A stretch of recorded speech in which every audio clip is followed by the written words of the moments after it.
I played a Roblox horror game that was an almost identical copy of one of my games, Late Night Mob, and I was extremely upset about it. I am livid! However, my biggest takeaway from that video wasn't how my game was copied without my permission, but how Roblox was very different from what I thought it was. And I was intrigued. I ended that video saying, should I make a game in Roblox? And after pondering for a bit, I said, yes, I'll make a Roblox game. But I'm not just gonna make a simple Roblox game. No. No obbies from this guy right here. I hate that I know what an obby is. I'm going to make the scariest, most bone-chilling, heart-pounding Roblox game that ever existed. Well, I'm going to try at least. After the initial hurdle of watching a ton of tutorials and trying to understand how to Roblox, I decided on the game that I wanted to make. Much like my first game in Unreal Engine, it would be a very simple game and, weirdly enough, also about cleaning. You see, I moved to a new house a couple of years ago, and when you move, it's normal to have too much trash to take out. I was going to the dumpster almost on a daily basis, and fortunately, I had a dumpster right next to my door, so I would just dump it there. The next day, I could swear the dumpster had moved. Just a tiny bit. And day after day after day, I felt like that dumpster was moving more and more and— wait a minute! It's like I'm being lured into a trap. Hey, that would actually be a fun game. So here's my idea. Your character just moved to a new house, and you have a ton of garbage to take out. But every time you dump one of the trash bags, the dumpster gets further and further away. Simple enough, and there's plenty of room for spooky things to happen. So step number one was to set up the first-person player controller, which in Roblox is as easy as selecting lock first person in the camera mode, and bam! We have a first-person game. Ha!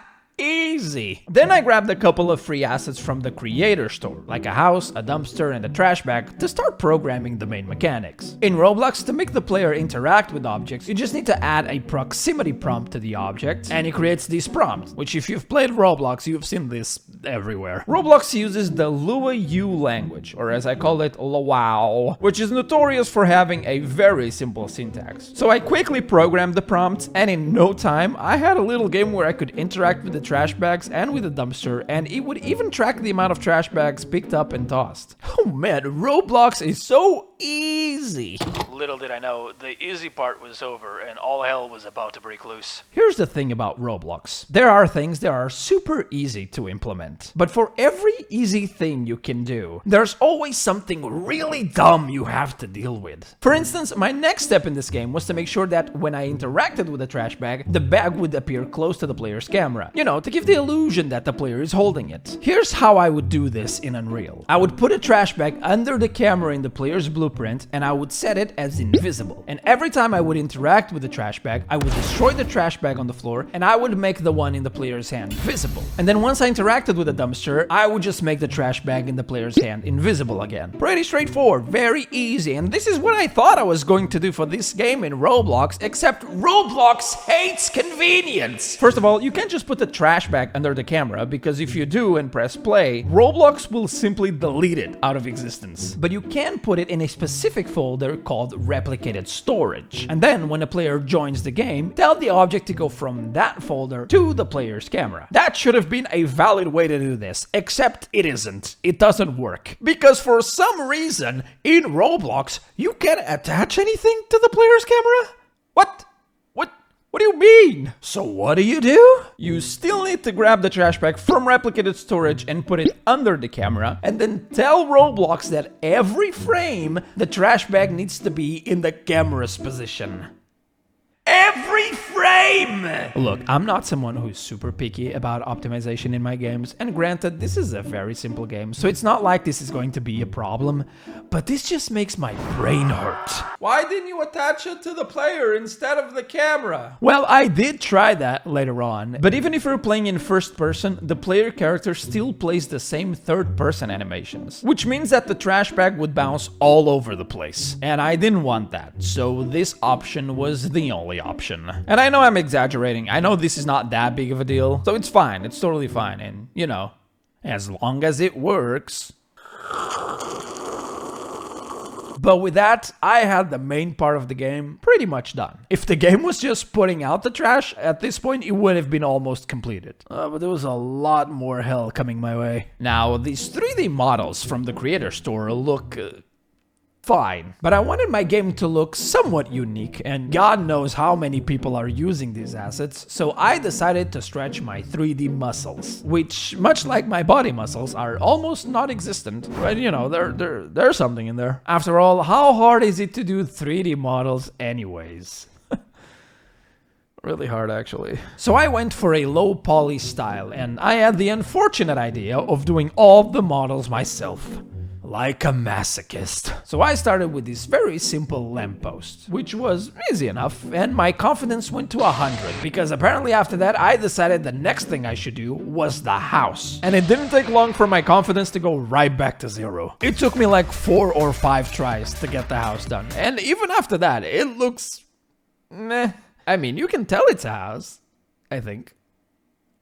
Right? Also, I don't understand why the default option in Roblox is for objects to have physics on. In most engines, when you import something, by default it's a static object. But for some reason, in Roblox, unless you tick the anchored option, the model will literally fall apart. And this is the newer... Oh, what? Oh, no. What happened? Also, I understand that when you import a 3D model into the Roblox engine, that model needs to go to their server so that when people play it, they can download the files. But here's the thing. Importing 3D models from one software to another, no matter which one is always a complicated endeavor. You very rarely import a model once, especially at the beginning of a project. The biggest issue is usually the scale. Either the object is too small, or too big, which means that you usually have to import a similar model several times. And it's for this reason that there are more than 15 versions of my lampposts just floating in the Roblox servers. You're welcome, Roblox. Why don't you delete them? Well, I would, but it's physically impossible. No joke,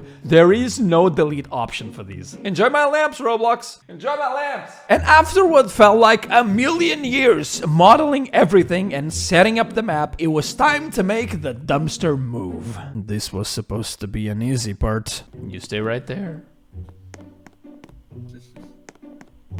It actually stayed right there, didn't it? Oh no. What? What? What do you mean? These didn't move. None of these moved.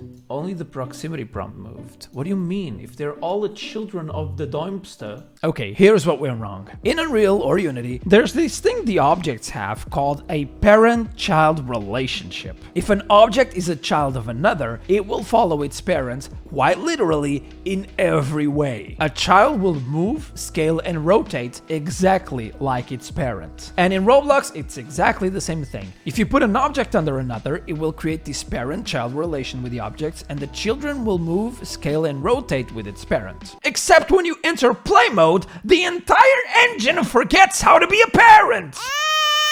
Why, Roblox?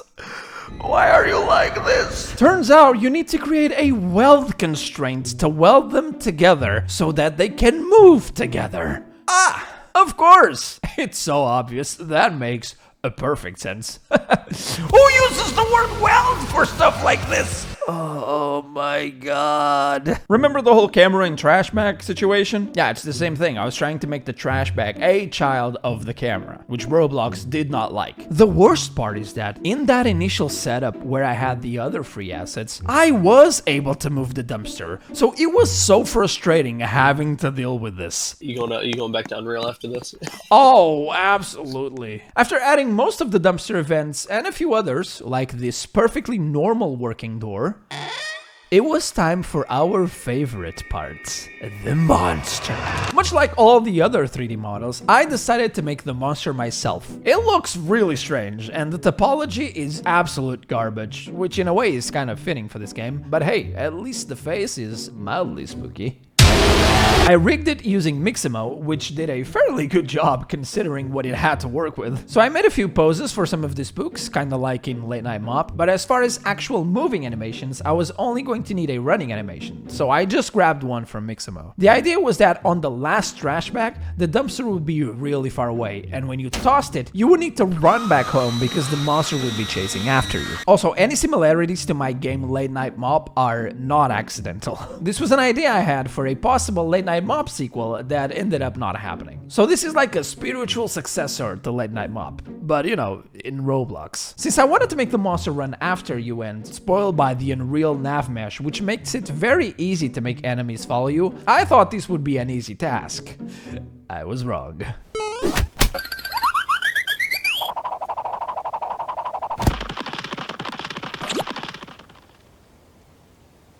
What just happened? So I gave up on that idea entirely and tried something else. I remembered that I made a little game called Damien. And in that game, I had an enemy that followed you that also didn't use a nav mesh, and instead just went in a straight line, with a wide trigger box around it that if it touched you, you would die.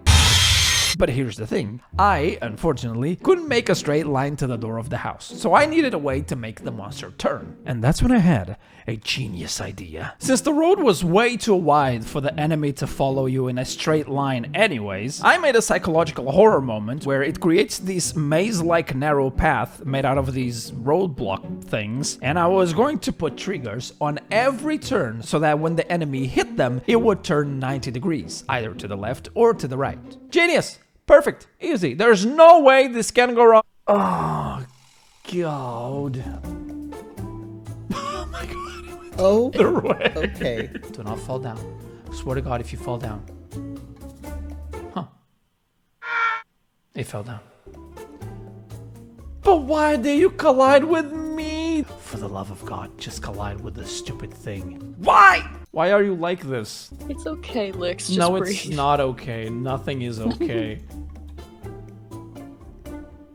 You are the worst. Oh my God. Eventually, I got it to work. I don't even remember how, I just know it works. So the last thing I wanted to add was random events, because this game has 6 endings. Late Night Mop got a little repetitive when you were trying to get all 3 endings, even with cheats enabled. So for 6 endings, I needed to keep things somewhat interesting. From all the things that went wrong up until this point, I was bracing for more suffering. But implementing this was actually pretty easy. There was the occasional hiccup, but nothing too brain-melting. While I was implementing all the events and sounds, my girlfriend did the lobby where you would start the game, which would be the interior of the house. Also, I was not going to spend more time modeling anything, so pretty much everything in the entire lobby was made with free assets. And then I didn't touch this game for the next 5 months. This game has been pretty much done since March. And why is it only coming out now? Well, that's a topic for another video. When I finally returned, I just had a few things left to do. I tweaked some of the writing of the endings because most of this story is actually told through the ending texts. And I think I made it pretty obvious, but you kinda need to get all the endings and puzzle it yourself. It's quite a dark story, but since a lot of kids play Roblox, I didn't want to add any blood or graphic stuff, you know, aside from the spooky face.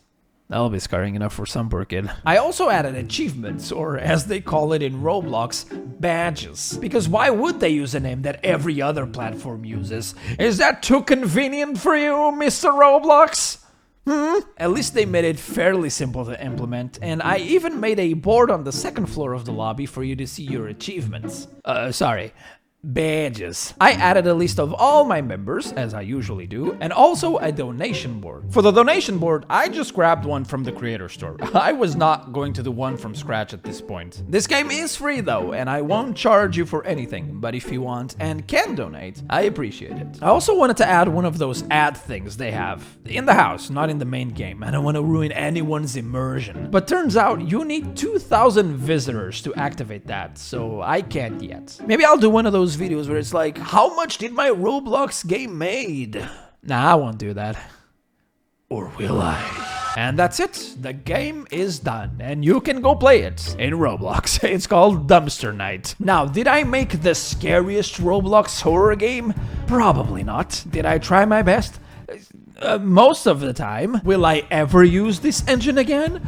Absolutely not. Look, it's not a bad engine, and the fact that all the online infrastructure is done for you is great. The fact that source control is automatic and you can just pick up the project anywhere is great. I love that. The fact that I can play my game in every platform, even on my PlayStation, is fantastic. So trust me, I can see why people like using this engine. I just didn't like the process of creating the game. And if I can have fun making a game with an engine, then I'm not using it. Unless this game makes bags of money, which if it does, then I love Roblox. I use it all the time.